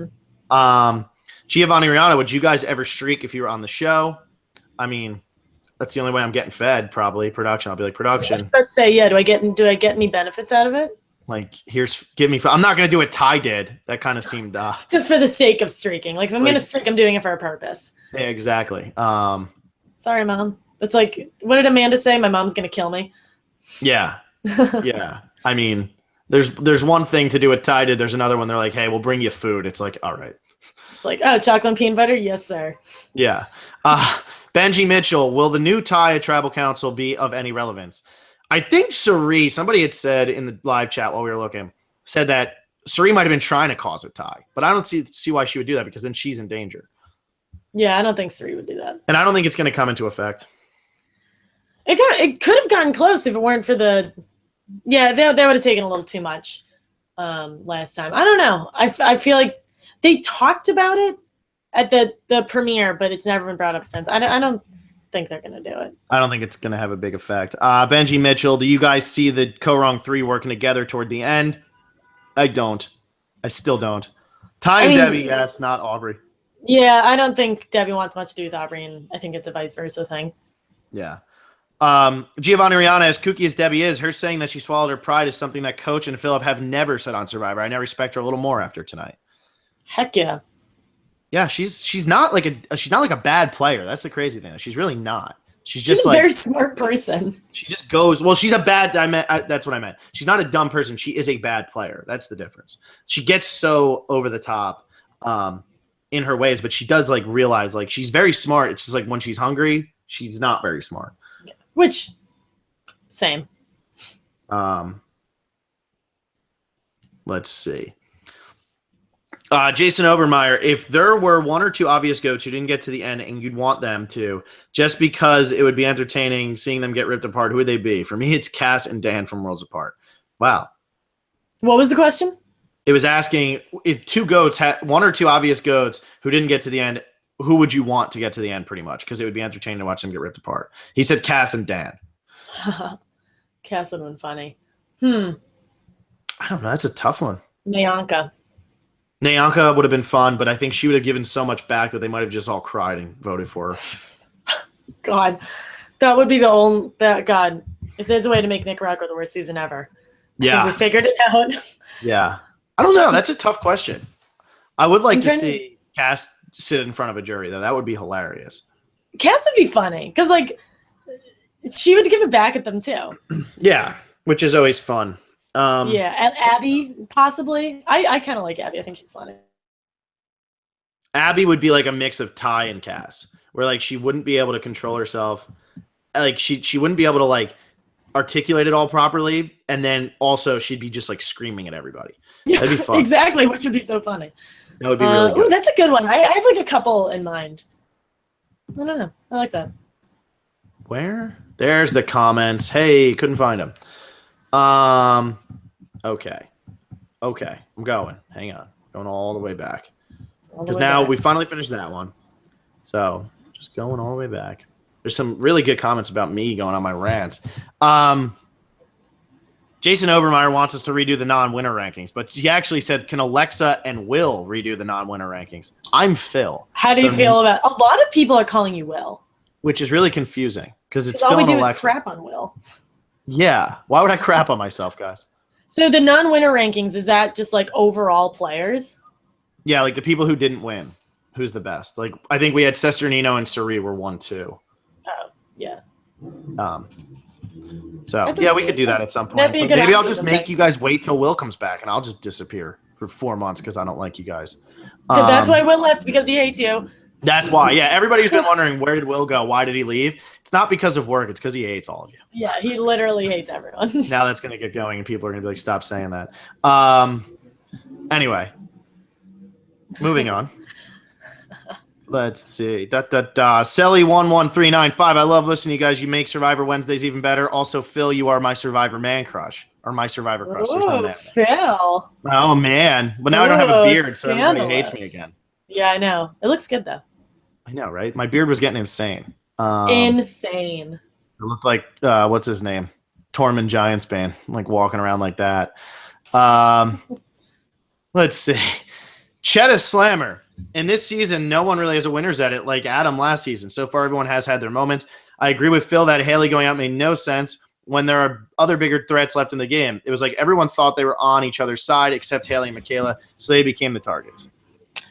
So I don't think Adam had a winner's edit. He didn't. Yeah, he really did. I don't think he did. I think he got like he got that winner's edit that like even Michelle not so much, but like he got a not positive edit for a good period of time. Yeah, his post merge was really bad. Like the first 2 episodes post merge with Taylor, it was really bad. Yeah. You actually completely cut out for the rest of the question, so that's all I heard. Perfect. It was just me talking about. They were just talking about how they agree with me about Haley. I'm plugged in, so hopefully you're the one who's cutting out because I am plugged in. So if I'm cutting out, we really suck. Whatever. Let's keep going. Jessica Maynor. Phil is such a fiery redhead, and I love that you tease Alexa about the background. So happy for Suri getting to stretch her wings in the merge. About the background? Yeah, your background noise. Like, those horns that are going on right now? Those are, I'm telling you, I have a button. It's every time you bother me, I just whack it. Just saying. Wow, look at all these compliments. Fire, redhead, survivor crush. Wow. I got really mad the other day. I am aware. I listened. I was there. My friend texted me. He's like, I'm so happy I saw that live. I'm like, yeah, but it was annoying. He's like, oh no, it makes no sense. And he was somebody, he only somewhat watches the show. He just kind of started, and he was saying, he's like, how could somebody have the boots for stuff that happened? Weren't you already talking about the boot that happened? And I'm like, dude, it's for like down the line. Like, people have this season spoiled, so they're being awful humans. Yeah, but not here. Not up in here. Oh, it already happened, by the way, in the chat today, Alex. I don't know if you were paying attention. I know. I saw. Well, I didn't see what the words were, but I saw it was like message. And we all know who it was. We all know who it was. Anybody was wondering. We all know. Don't follow their channel. That's all I'll say. Don't do it. Don't follow them. ALZ Train, do you think they gave Zeke and Suri so much airtime tonight to give them some story because they're the next to go? I really think the rest of the threats like Suri, Zeke, and Andrea are done for and will be left with a predictable final five of Sierra, Brad, Troyzan, Debbie, Ty. Totally cool with Brad winning, though. Hashtag what would Monica do? Yeah, I'm cool with Brad winning, but if that's like the way it ends, I'm not going to be happy. That's not going to be the final five. I do not see Debbie and Ty keeping their wits about them all the way to the final five with that group. I just don't see it happening. I think Sarah could cause a little movement. Yeah, possibly. Let's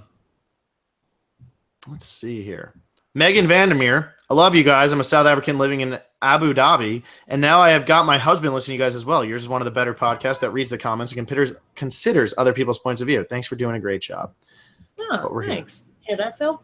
I hear it. Oh, by the way, Alexis, Suri's MVP. So Suri's MVP and Zeke is LVP. So you gain your 3 and lose your 2. So good job.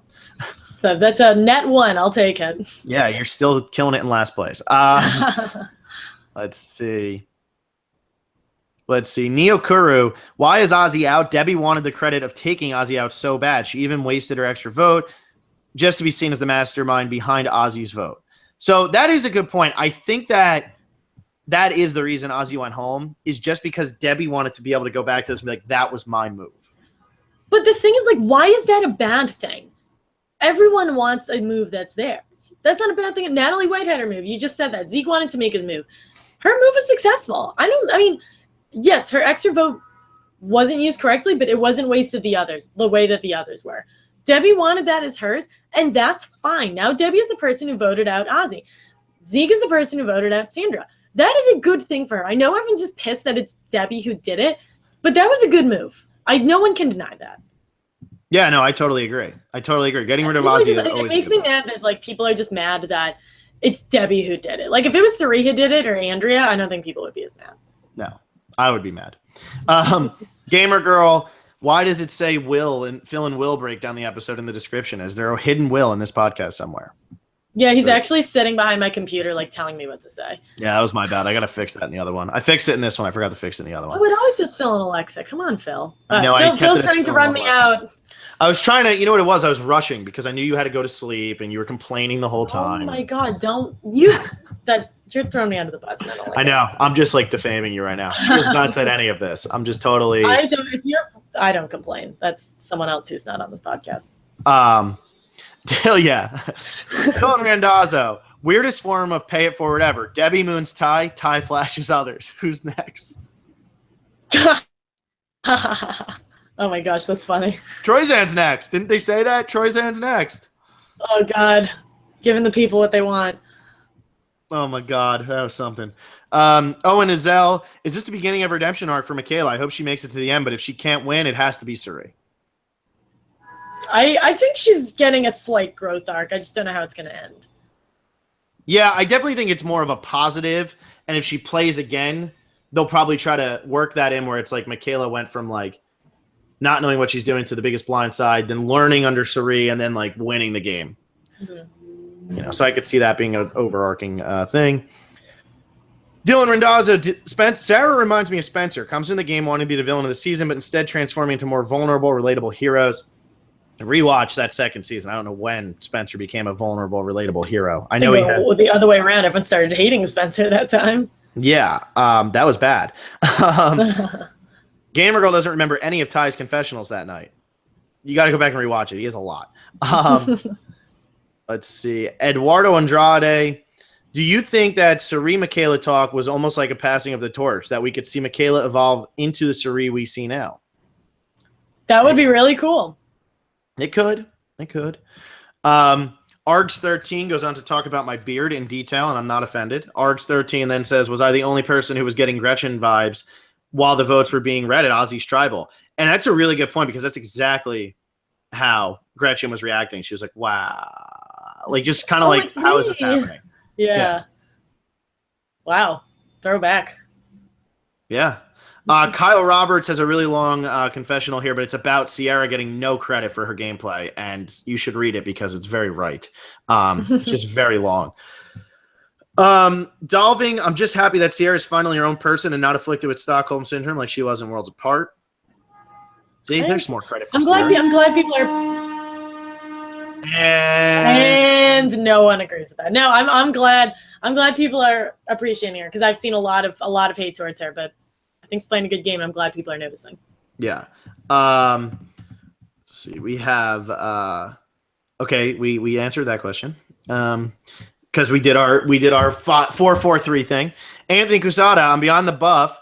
Haley says she was scrambling to line with people, but she thought Troyzan was her number one ally, but then goes on to say he had something going before the game started with Brad and Sierra. I don't see necessarily I don't think she was necessarily disliked by everyone. She had a place in the game where people were locked in. Yeah, that Troy, Brad, and Sierra, I've definitely heard about that. It was like how Troy and Brad were like, oh, we've never met, but we have so much in common. Like, that was a good one. You fooled me. Yeah. Bella Twins says Sierra's queen. Anderson Frazier.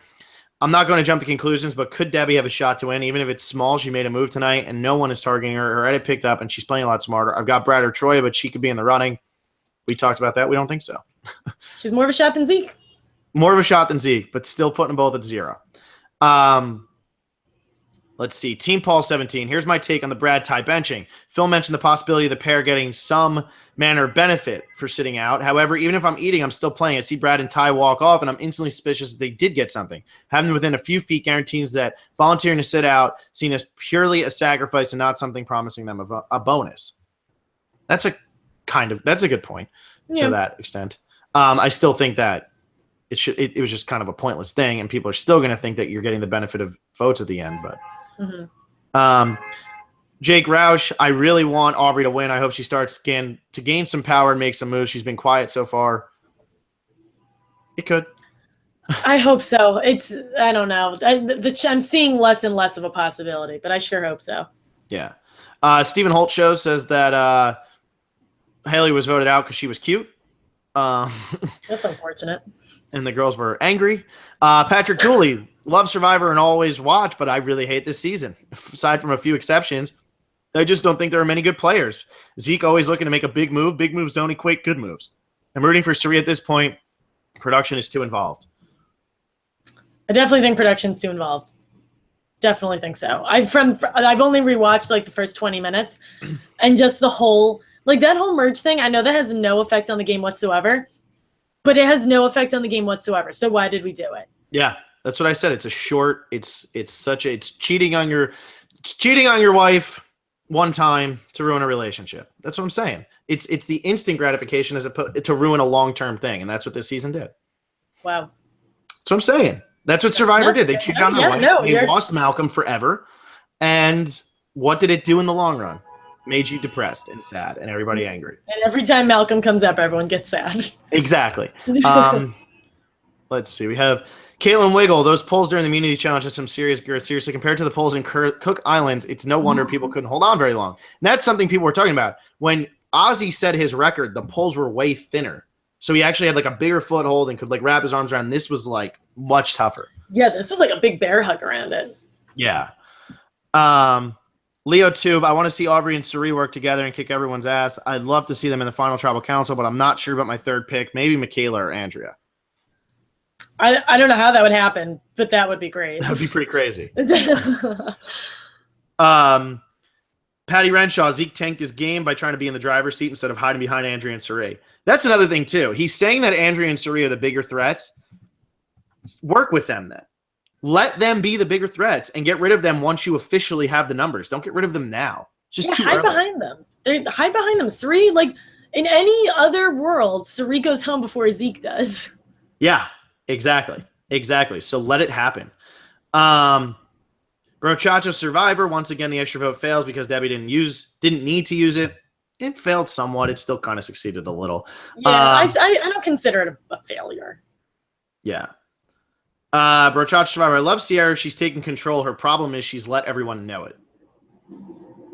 Yeah, that's fine. Yeah. And then he goes on, Ozzy was second jury in Micronesia. He was second jury in South Pacific, if not for Redemption Island. And he's the second juror here. He'll always be early jury, except for Cook Islands.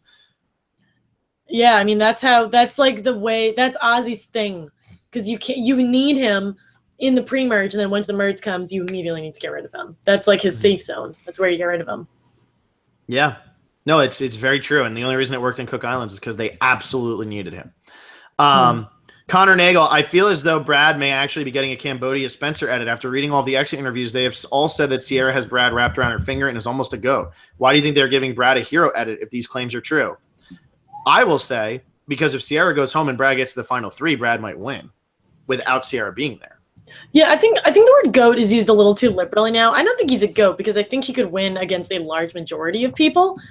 But I think a lot of people are saying that about Sierra. A lot of people are saying, oh, it's Brad's game and Sierra's playing in it.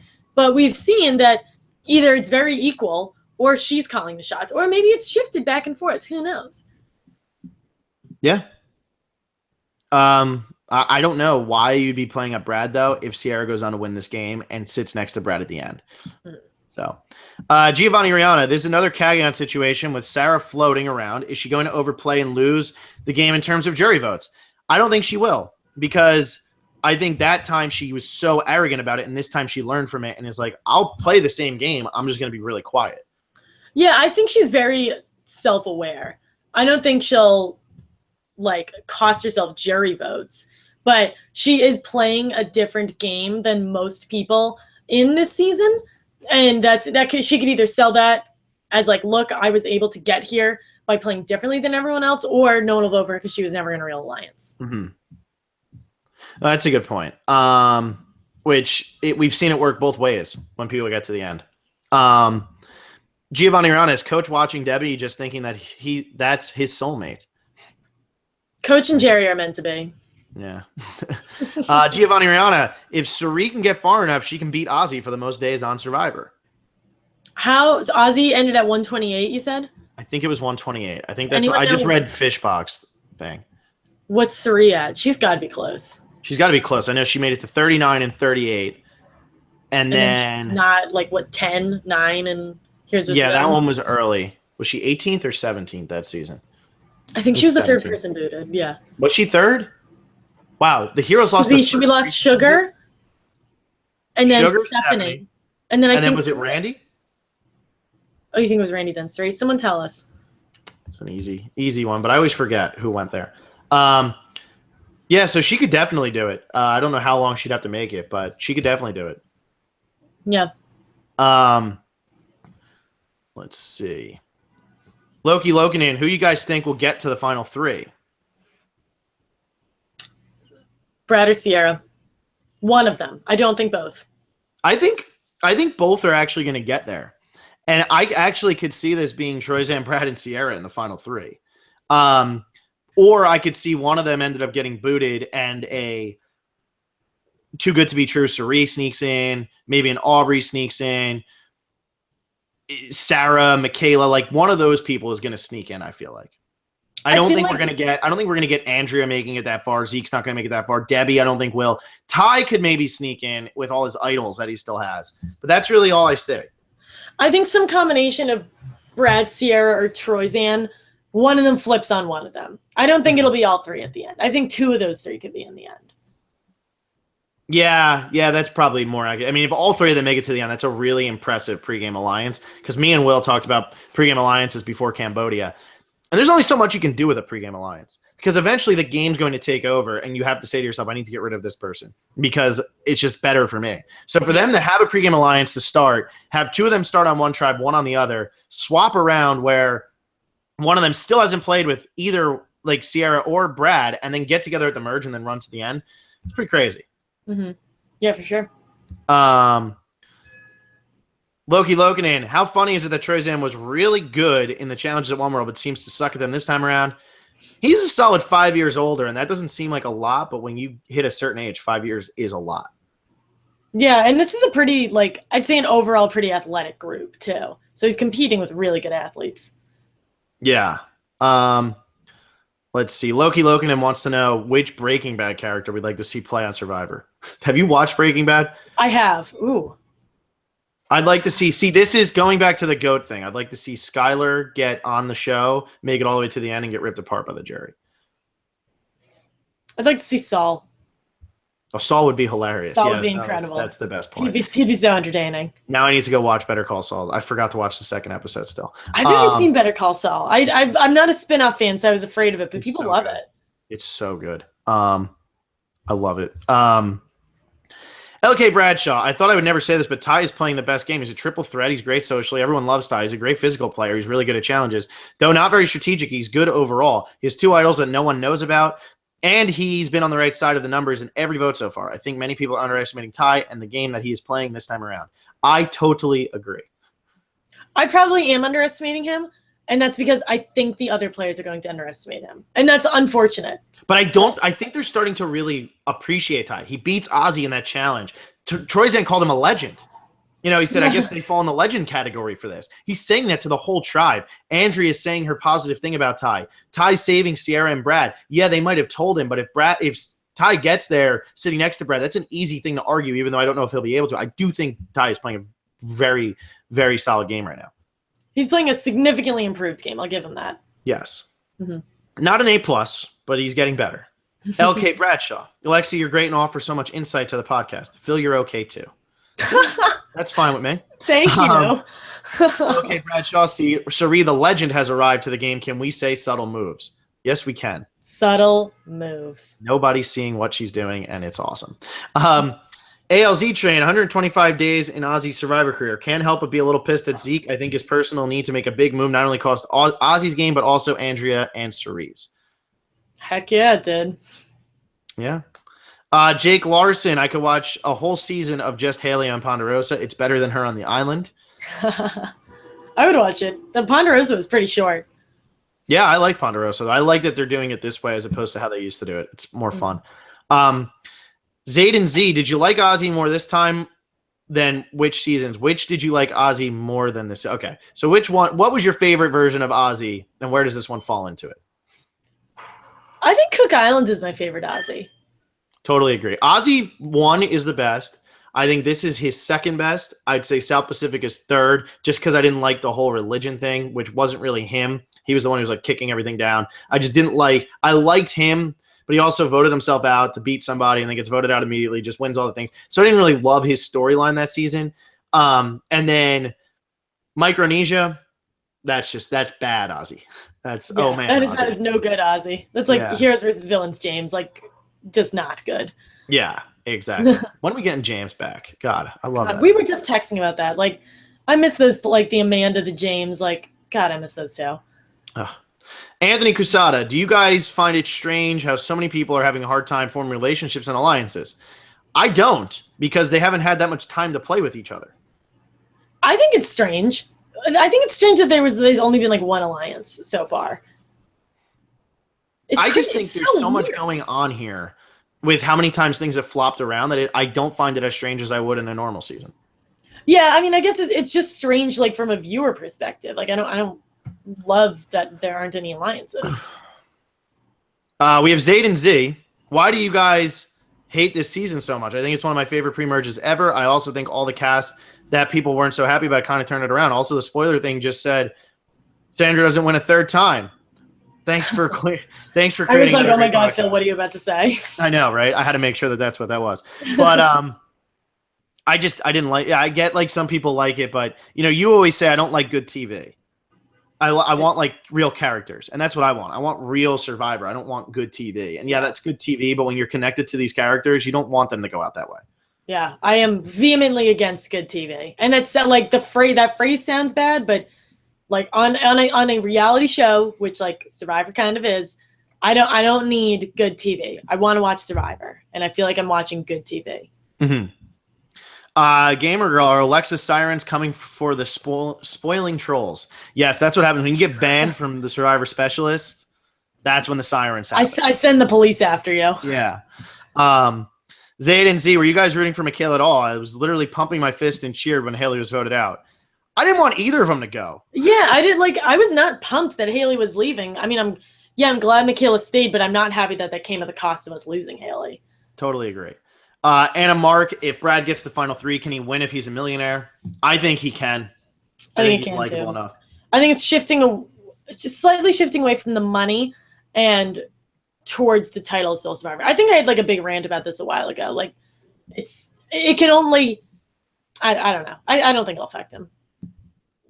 Gamer Girl did post the boot list for this. No, it's for Heroes versus Villains. Imagine if Gamer Girl was the one who was spoiling everything. What a shame that. But no, she said Suri was 17th. Randy did go 18th. So, gotcha. Look at us. There you go. Zayd and Z just thought of something cool. Make a fake idol and at Final Tribal Council so that you survived without even having to use it. Even better, make 2. That could work. Not that bad. No, that's not a bad idea. Yeah, especially at Final. You only can use it at Final Tribal.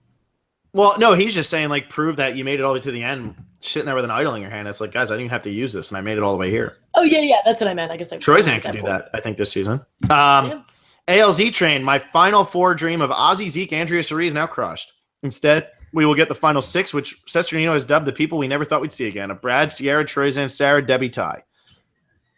Man, the more you say it. How could Cesternino say we would never see them again? Ty, we would totally. Like, Ty and Debbie, of course you're going to see them again. Even Troyzan and Brad, you knew that they were trying to force them down our throats.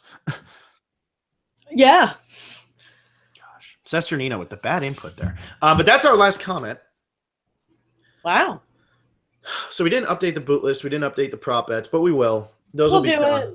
We'll either tweet about it or talk about it on Wednesday. Other than that, I think that's it, right? I mean, is there much else? I think that's pretty much it. I know it's only a Saturday, so it's going to be 4 days until we're back on, but we'll be back on Wednesday after the episode. This will be just a 1-hour episode, so we won't be doing it as late. So hopefully I'll get some sleep this time, which will be really nice. Leave a comment on this video, give us a subscribe, tweet at us at Phil_and_Will, even though right now it's still me. Tweet at us. Can't change the Twitter handle though, because then nobody will find us. Yeah, that's a big step. I know we're not there. Leave us a comment, follow us on the podcast app on iTunes, and we'll be back Wednesday night after the episode. Yep, we'll see you all then.